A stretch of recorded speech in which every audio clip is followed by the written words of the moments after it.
It is indeed my pleasure and honor to address this sixth session of the African. This annual meeting comes at a decisive moment for delivering the goals to our mutually reinforcing agendas, Agenda 2030 and Agenda 2063. Over the course of 2019, major scientific and analytical reviews have made it clear to us in the world that we are not on track to achieve the Sustainable Development Goals by 2030. And just a few weeks ago, the African Union's first report on the implementation of Agenda 2063 demonstrated that despite early progress, there is still an urgent need for enhanced action.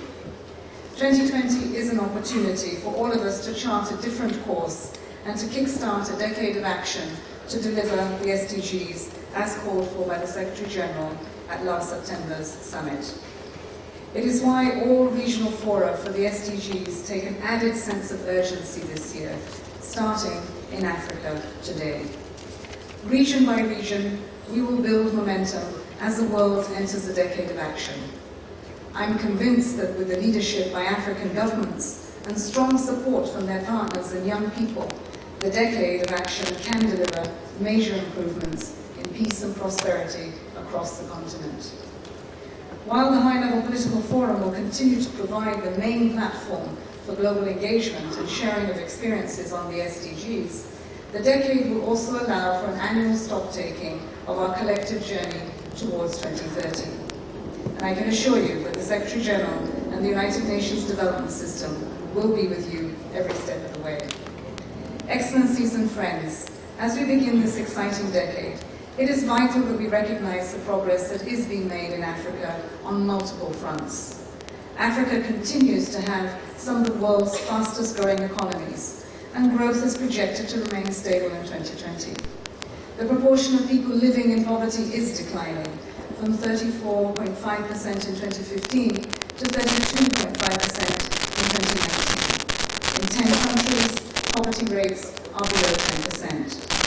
Africa has made progress in the quest for peace and security, mostly by strengthening continental response frameworks and institutions, as well as by working with the United Nations and other organizations on the ground to secure inclusive transitions. There has been considerable gains in health access, which is still not children arriving at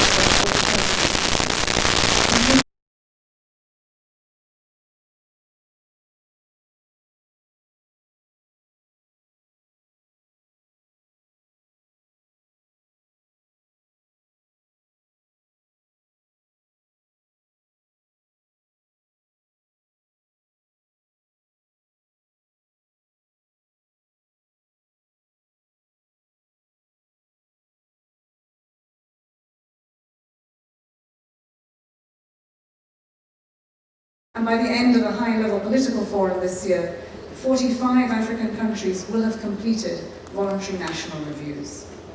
This wide-ranging progress has been achieved because of African leadership, the engagement of Africans' young people, sound policies, and effective international cooperation.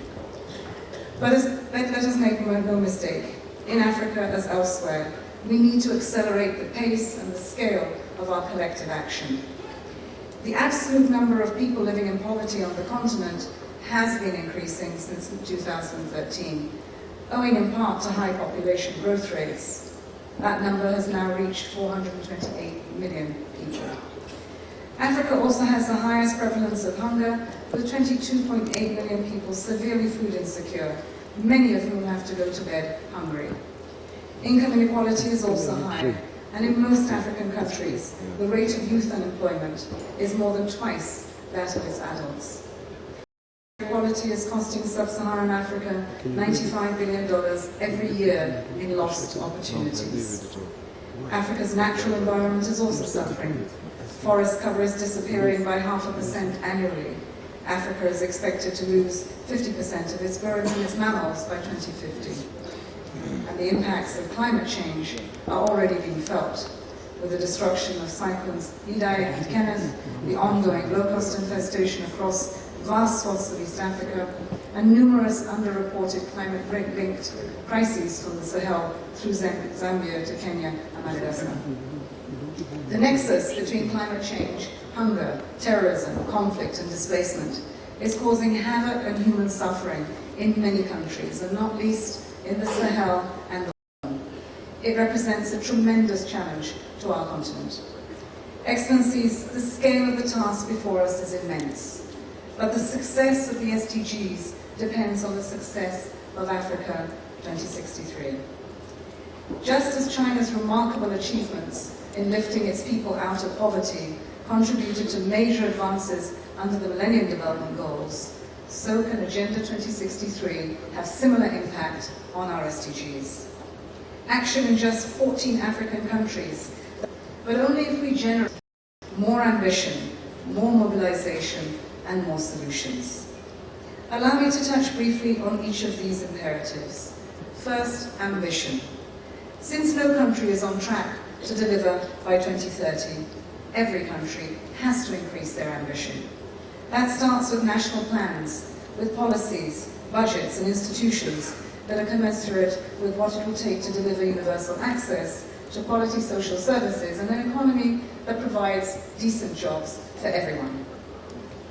It also requires national financing frameworks that support governments in mobilizing and aligning financing from all sources, urgently and at scale. As a continent with the lowest ratios of tax to gross domestic product, the potential to mobilize more domestic resources does exist through tax and fiscal policy reforms. Better tax revenue management exists. Ambition also demands a full embrace of the SDGs by our partners in business, technology, science, and in academia. And it requires a delivery of strong commitments at this year's major global meetings on climate change, biodiversity, sustainable transport and oceans, all of which are critical for Africa's future. The second imperative, mobilization. We need to see a stronger involvement of the general public for sustainable development. We need to do more to ensure that all Africans see their futures in the SDGs and the goals of Agenda 2063. With a staggering 3/4 of Africa's population under the age of 35, young people must be a central focus, and not just in terms of economic inclusion, but as drivers of those changes that these agendas demand. We've seen many examples of positive engagement of young people across the continent in recent years, whether relating to corruption, violence against women, or the incredible voice of our young person from Zimbabwe at COP25. We've seen that we need to do more to encourage and expand and harness such efforts. That includes creating space in policymaking and providing an enabling environment that allows their free expression and embraces their energy, ideas, and innovation. And I can tell you, I heard that from Zimbabweans and other children of East Africa, youth of East Africa, who spoke to us yesterday on technology, on science, on inclusion, on leadership. In other words, they said they were ready, we just needed to move over so that they had a chance to lead. The third imperative is solutions. To deliver change at the scale that our agendas demand, major increase in international investment and support for African solutions are needed urgently. Silencing the guns is one such effort that demands support.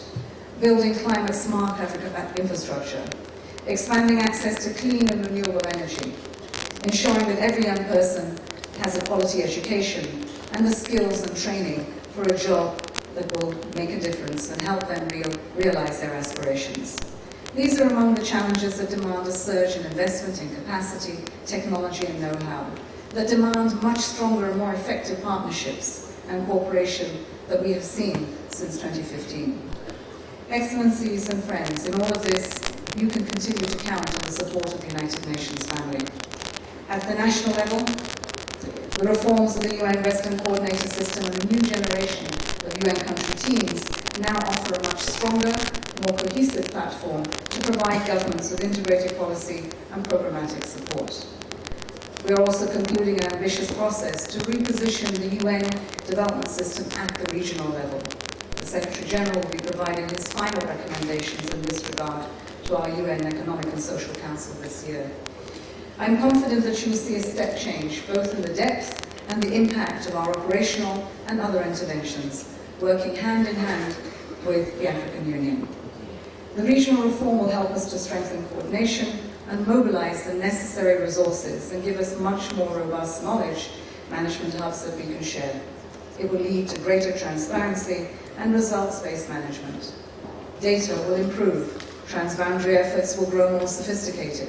We will be able to better advocate regional positions and issues at global level, including the repatriation of billions of dollars lost in illicit financial flows. The African Continental Free Trade Area is yet another platform to generate the gains we seek. Excellencies, there's no denying that we have a mountain to climb over the coming decade. But as Nelson Mandela Madiba has taught us, it always seems impossible until it is done. It will take all of us, our leaders, the governments of Africa, the African Union Commission, young people, women, development partners, the UN development system, and so many more to leverage the decade of action to deliver the SDGs and our common vision for a more peaceful and prosperous Africa. The African Regional Sustainable Development Forum has a key role to play, and we saw the beginnings of that in Morocco last year, checking the pulse of progress each year and identifying ways in which we can scale and go faster. I can see, just by looking at this room, that Africa has both the energy, the leadership, and the determination to make that happen. And my engagement with the African youth, again yesterday, left me with a great sense of hope. This is a generation that has the optimism, the resolve, the truth, the creativity to realize Africa's full potential. Their future, our future, is absolutely now. So I look forward to hearing from all of you over the course of the next 2 days on how we can together raise ambition, accelerate action to ensure that there is a future of dignity, of peace, and of prosperity for all. I thank you.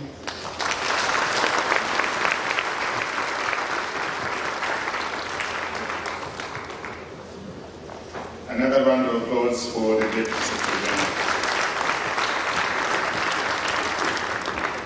Thank you very much, Deputy Secretary General of the United Nations, for the statement.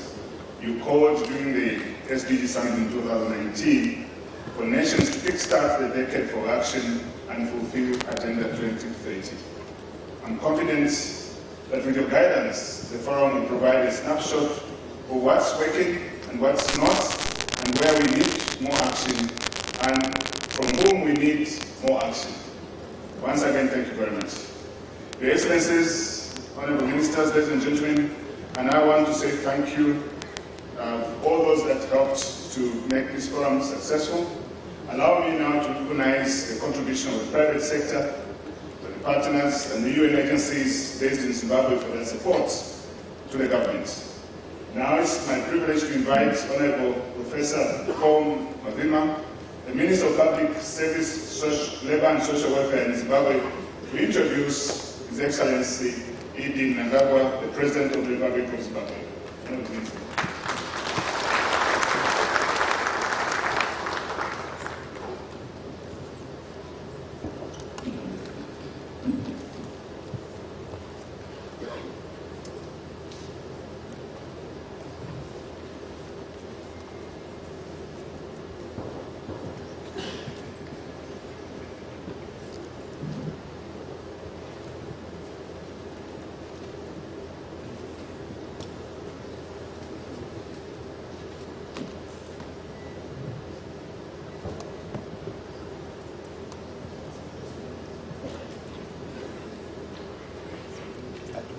His Excellency, Comrade Emmerson Mnangagwa, the President of the Republic of Zimbabwe, the Deputy Secretary General of the United Nations, Ms. Amina Mohammed, Under Secretary General and Executive Secretary of the ECA, Ms. Vera Shongwe, His Excellency Kwesi Kwate, Deputy Chairperson of the African Union, Honorable Neja El Pafi, Minister Delegate to the Minister of Foreign Affairs, African Cooperation and Moroccan Expatriates, in charge of Moroccan expatriates and chair of the outgoing bureau of the 5th session of the African Regional Forum on Sustainable Development. All honorable ministers, members of the diplomatic corps, parliamentarians, representatives of the UN system, representatives of international organizations, civil society, private sector, and all other stakeholders. It is indeed a great honor and privilege for me to stand before you this morning at this very auspicious occasion that has brought the entirety of Africa to our beautiful country, Zimbabwe, and specifically to the magnificent Victoria Falls. I am particularly humbled by the overwhelming support that you have all given to Zimbabwe through participation at this 6th session of the African Regional Forum on Sustainable Development. My task here today is to introduce to you all one visionary and courageous son of the soil, our head of state and government, His Excellency Comrade Emmerson Mnangagwa. Distinguished delegates, Emmerson Mnangagwa was born on 15 September 1942. He belongs to a very iconic and proud generation of nationalists and freedom fighters who delivered Zimbabwe's independence from British colonialism in 1980. His Excellency has worked tirelessly for Zimbabwe and has served in various capacities as a cabinet minister and other various capacities within the government of Zimbabwe. He served in 1980 as the Minister of State Security. He has also served as Minister of Justice, Legal and Parliamentary Affairs. He has acted as Minister of Finance, and he has served as Speaker of the Parliament, among other high-ranking roles. In 2014, he became the Vice President of the Republic, and in 2017, he became the President of the Second Republic of Zimbabwe, and has continued to work tirelessly for the development of the country. His priority since taking leadership of the Second Republic and what we call the new dispensation in this country has been turning around the economy, boosting food security through higher agricultural productivity, transforming education and bringing it into the 21st century and making it fit for purpose.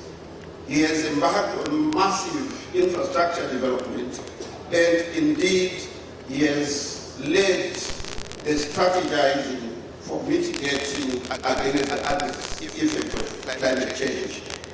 Distinguished delegates, there is indeed a wealth of knowledge that our President has acquired in his vast political career, and has always been to work for the development of our country. We are indeed honored to have him as our guest of honor here today, and without further ado, allow me to call upon His Excellency Comrade Emmerson Mnangagwa to approach the podium and address us. Your Excellency, sir.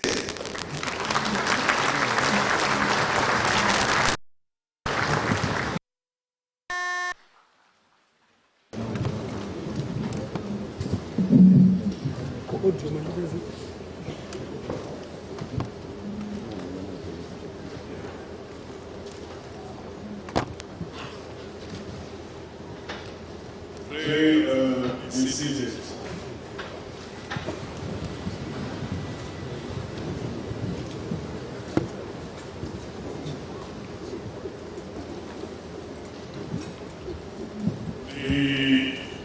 Deputy Secretary General of the United Nations, Her Excellency Madam Mnangagwa,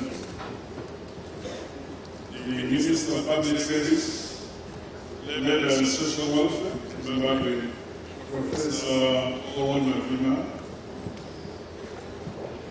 and the Secretary General of the United Nations and the Executive Secretary of the United Nations Economic Commission of Africa, Ms. Songe. Other ministers who are here, and the Secretary General, Desari Zemin, United Nations officials who are here, African Union officials, senior government officials,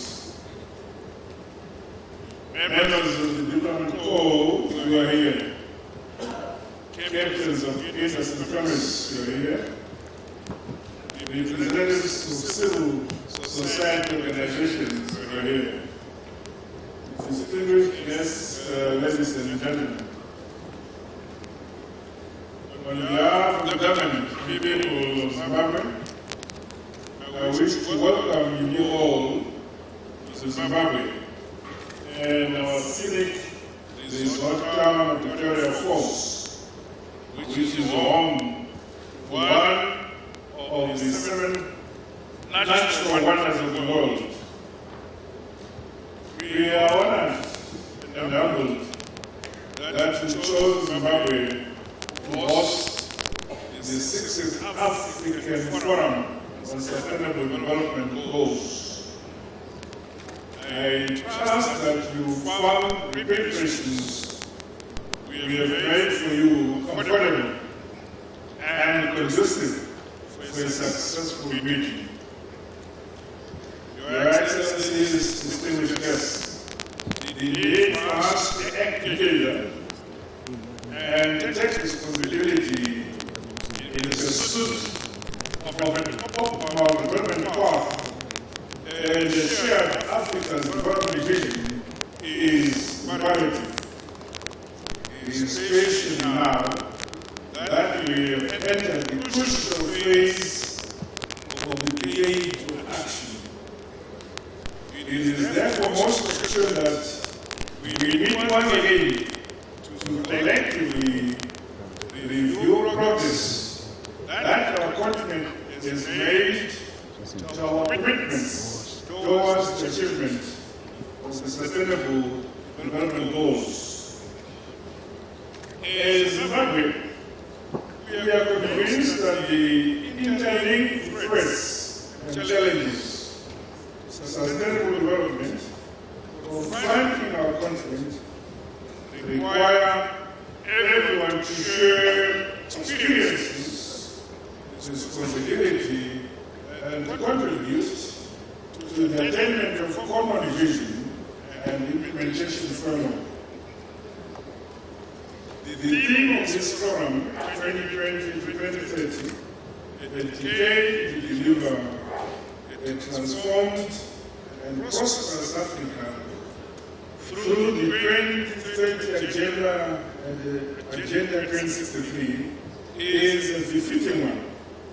Indeed, if one country in Africa is left behind, our development cannot be sustainable. I'm aware that this session of the Africa Regional Forum on SDGs marks a departure from various sessions as it attempts to review all sustainable goals, as opposed to a selective few as was practiced in the past. The 2030 Agenda mandates the implementation of the SDGs as an invisible whole. This approach will allow the generation of holistic reports which give a true picture of efforts and performance of our respective countries on the continent. As Zimbabwe, we commend this new approach. The governance framework and the coordination for the implementation of SDGs in our countries must be strengthened, actors at the local level streamlined, while role responsibilities must be made. Zimbabwe's Vision 2030 directly addresses the aspirations highlighted by the and Agenda 2063 and seeks a developmental path which leaves no one behind. Accordingly, our 5-year national development plans running up to 2030 will endeavor to achieve an upper middle income status by 2030.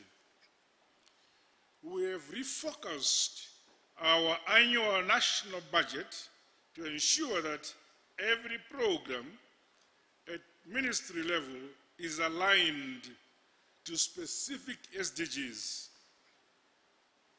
In addition, my government has developed an elaborate coordination and implementation framework with a supervision mandate housed in my office to ensure collaborative technical coordination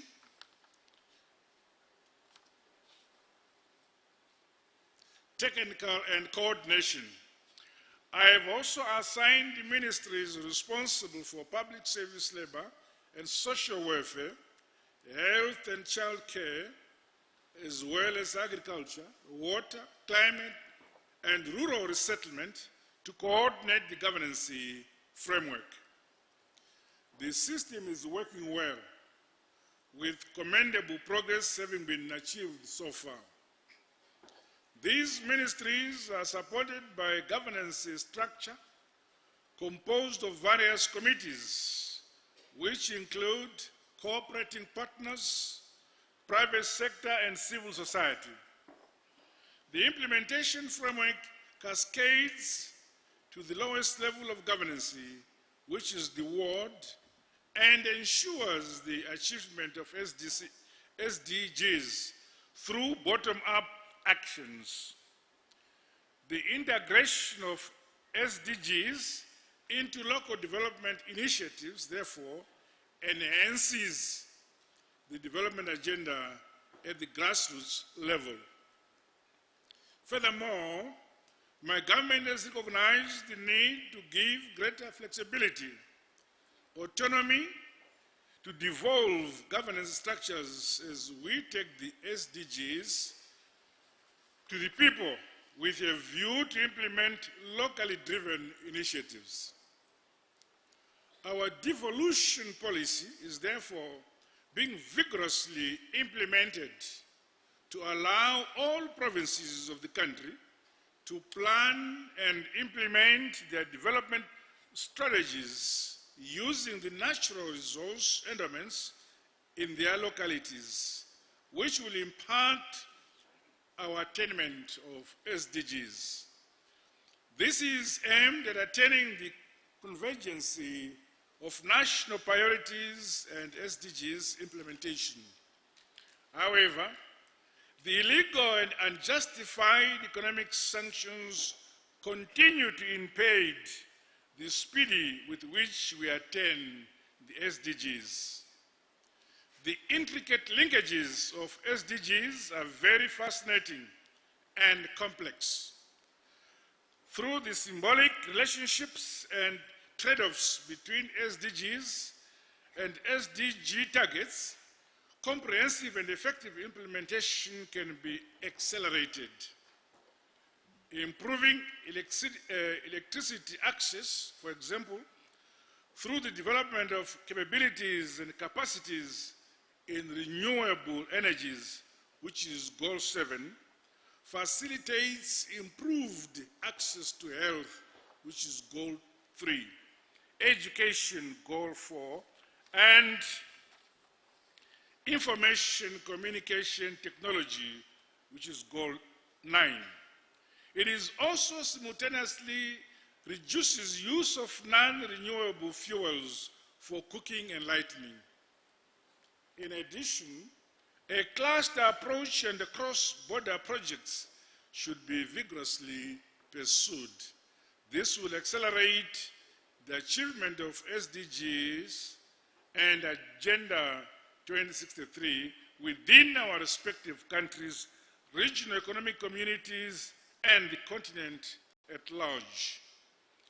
Our comparative and competitive advantages should be leveraged to improve the quality of life of our citizens on the continent.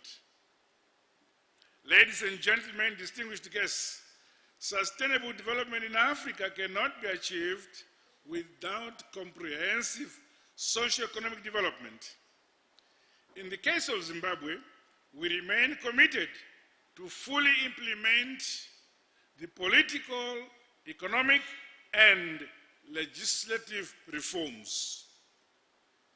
As one of our tools of engagement and re-engagement strategy, we are determined to see through the IMF staff-monitored program, which supports our reform agenda, as well as the achievement of the associated reform targets.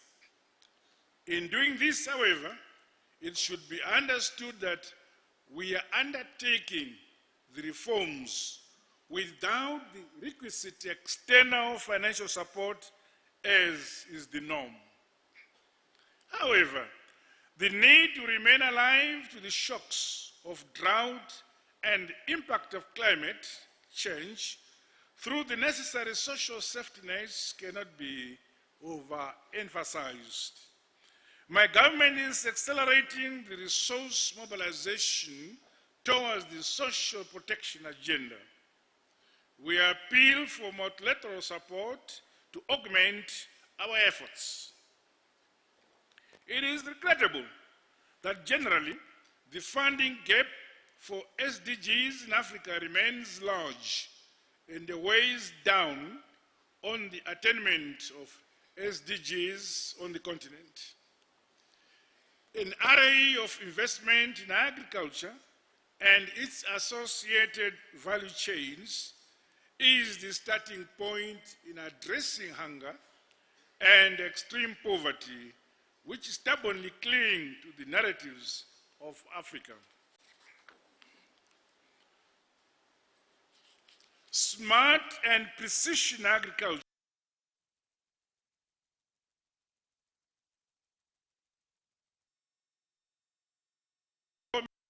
and improvement, as well as capital inflows into this sector. Private sector participation through public-private partnerships and other models give momentum to the achievement of SDGs, especially SDG 1, 2, 3, 13, and SDG 17. My country has made strides to finance and modernize agriculture through programs we named Command Agriculture and the Presidential Import Scheme, the latter involving private sector participation. Our collective efforts must be appropriately harnessed to grow enough food to feed the continent. While, as a continent, we must utilize our unique resource endowments to leverage the financing of the SDGs, we exhort the multilateral exploitation and utilization of Africa's vast natural resources are the bedrock upon which our continent can speedily achieve sustainable development.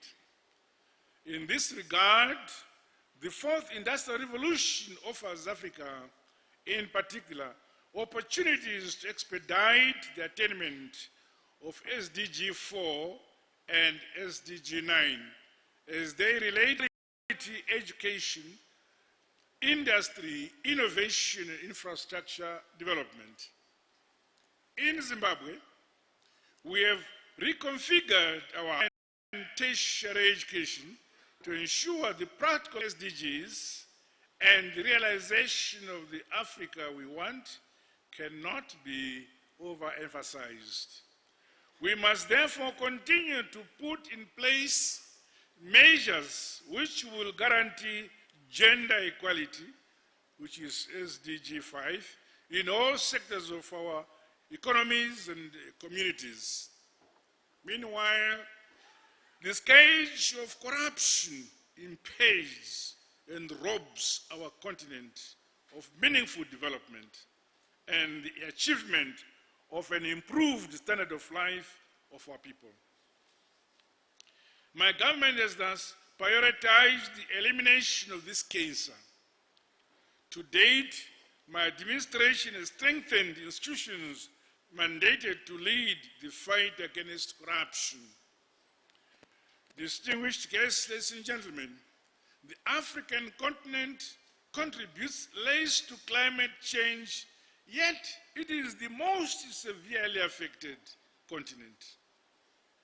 Mitigation of climate change must be prioritized in line with the Paris Agreement.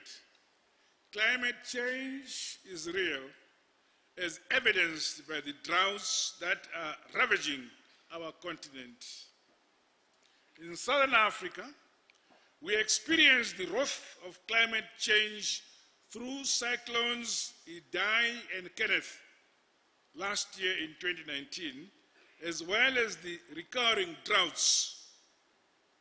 For us in Zimbabwe, the ripple effects of climate change were felt in every sector of our society, with the dire consequences to our food security, hydropower generation, and cumulatively projected economic recovery and growth were affected. Incentives and the need to exploit clean and renewable sources of energy are now urgent. Recently, on the sidelines of the African Union Summit held in Addis Ababa, Ethiopia, I was pleased to participate in a panel discussion at the Africa Business Forum discussing the possibilities of developing clean energy in line with SDGs 7. Over and above the mitigation of climate change, increased and alternative sources of renewable energy are essential for the continent's modernization, industrialization, and the rural penetration of power. Initiatives and mechanisms must be enhanced to build sustainable governance and financing structures through greater collaboration between countries, financiers, and developers of clean energy projects. The achievement of SDG 3 and SDG 6 on health and the well-being, as well as access to clean water and sanitation of our people, remain a priority for our continent. As African governments, working in partnership with private sector, let us continue to implement robust strategies to finance health and strengthen local manufacturing of drugs and pharmaceuticals. The various efforts to silence the guns and end all forms of conflict on our continent are encouraging. Let us also continue to build strong institutions and entrench democracy and good governance towards sustainable peace, justice, and development. Distinguished ladies and gentlemen, this forum is expected to provide an opportunity to craft an African position that we are expected to carry to the high-level political forum for the SDGs to be convened by the United Nations Economic and Social Council in New York from the 7th to 17th July 2020 this year. This will be an opportunity to tell the world our story with regards to the good that we are doing for our people. To do this effectively, up to Update data for evidence-based decision-making and tracking the implementation of SDGs cannot be overemphasized. The Sustainable Development Goals Center for Africa reports that 40% of the indicators in the SDGs framework are accompanied by data in Africa. We, therefore, need credible data sources to speed up the implementation, monitoring, and reporting of SDGs. Let me take this opportunity to commend the United Nations Economic Commission of the mighty Monsieur Tunya, the Victoria Falls in English, and the splendid tourism products around wildlife economy in our national parks.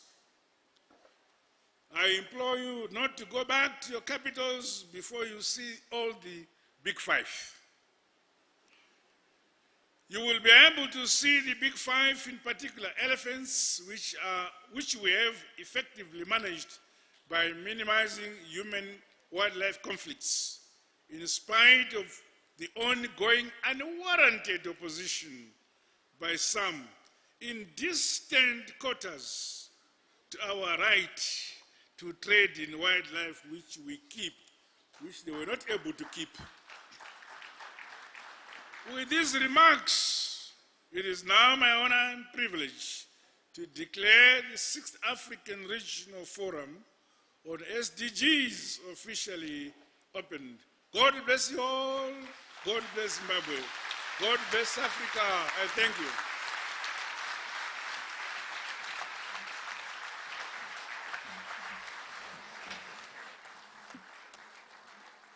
A big applause to the President.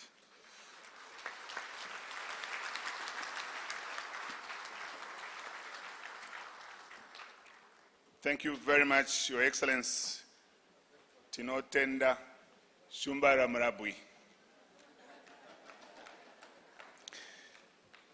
We have now come to the end of the ceremony, and I would like to once again call for a very good round of applause for all the speeches that we received this morning.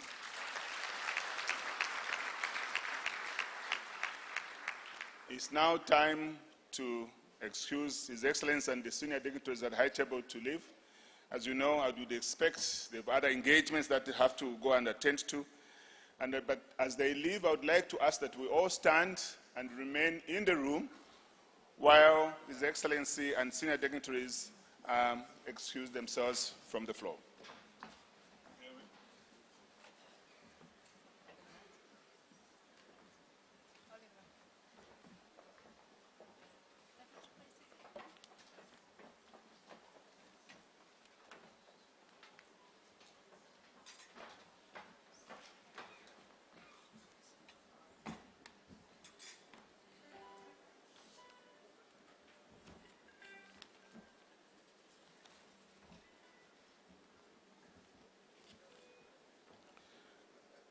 Excellencies, ladies and gentlemen, the next session will commence soon, and I would like to ask the Minister of Foreign Affairs, Professor Mutuli Ngube, to dedicate and officiate the next session, which will be a high-level panel.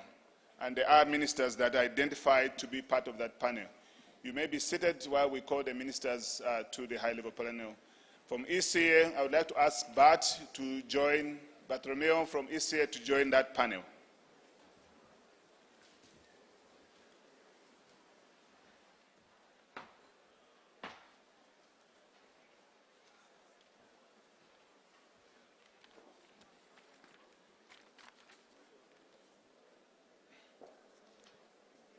Ladies and gentlemen, I want to assure you that we shall have coffee soon after this panel. We will have a tea break soon after this panel, but I think we needed to just set the tone of the... So Professor is here, and we have the ministers that identified to be part of this panel. Please to come forward.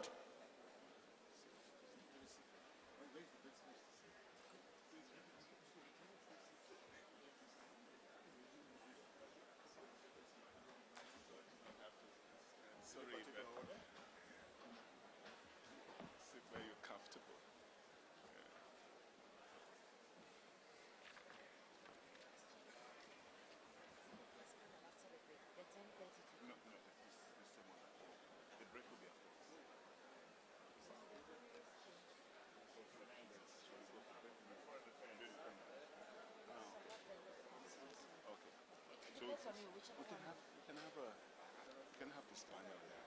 Okay, Which is this yeah, the one. yeah. The professor was asking where there is a Moderator, but this chairperson is you wanted to get that. the moderator is Is it Jimmy? So maybe quickly to tell him the. okay. Sorry, Jimmy. So good morning. Yeah, you are the one that's moderator. The chairperson is they want someone from the country to be here. Oh, Yeah, so he will sort of introduce you. okay. And excuse me. Yes, yes. Is there a microphone? Yes, we have here on the table. On the table? Yes. You can take it from the same thing. Yes, yes. Another one.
It's live here in Victoria Falls. A few minutes back, we had the President of Zimbabwe, His Excellency Emmerson Mnangagwa, speaking on an array of matters. I think top amongst the issues that most Zimbabweans would have wanted to hear him speak was the issue of corruption, where he said that yes, his government is working tirelessly to make sure that corruption is dealt with.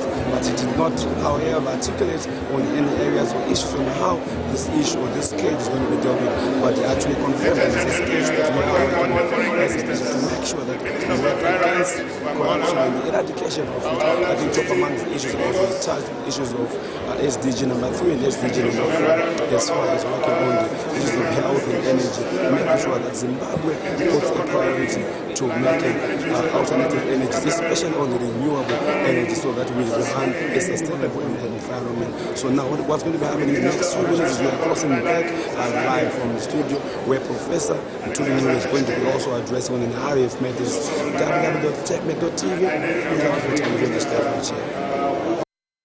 Morocco also to be on that panel. And then we have the Director General of the Sustainable Development Center of Africa,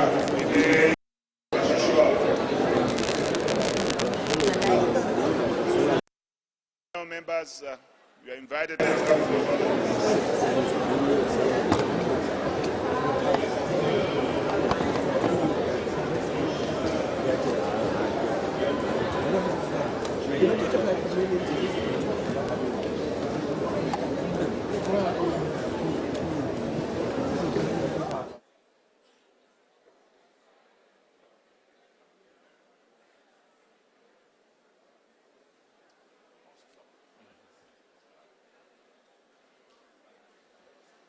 The Minister from Angola, kindly come to the podium. Honorable Minister from Cameroon, kindly come to the podium. Honorable Minister from Zambia.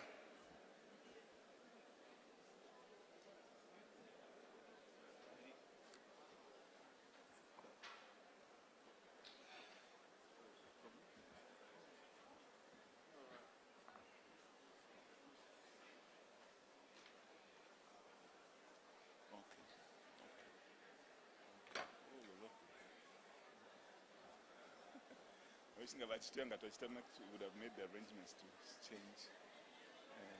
Okay.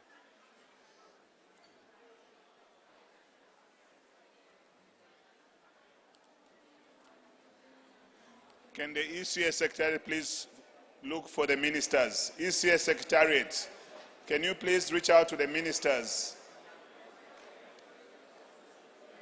ECS Secretariat, please.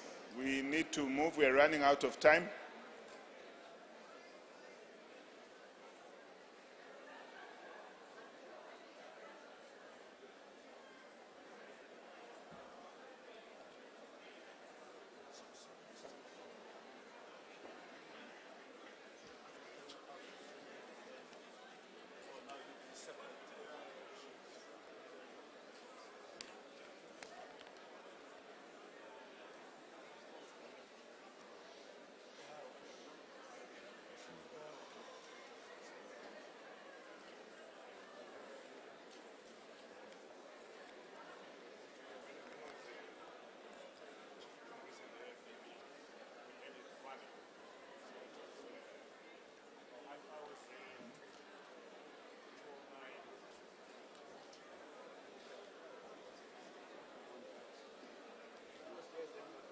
Once they come, then we just start straight away. Yes, I may exactly. have to do 1 hour instead of an hour. Yeah, well, yeah, I think so. yes, because of time. The time, Just 1 hour. Because we're already Yeah. restoring to 12. Yeah, that's why it would have been after tea. If we went after tea, we'll come Yeah. back at 12. Yeah, Let's just go through it we'll now. go through it 1 And hour. also because they are doing the tour, the present outside, it would have crowded.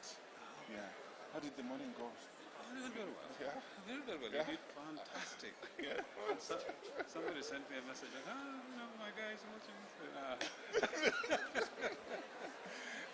I had your support. I'll find a way. I had your support.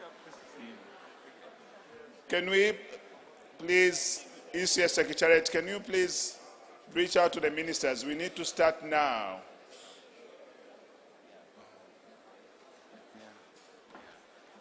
Yeah, so you did very well. It was so smooth. Got the courage from Jimmy. No. You're a natural. Now you can celebrate. No, Once I you- can't do that. I'm sure whether they'll leave you to relax. I don't know. When is the big boss? It's tomorrow. She's told me she wants to be here tomorrow morning and be in the panel. So we'll see. We may have to Yeah. ask you to do something.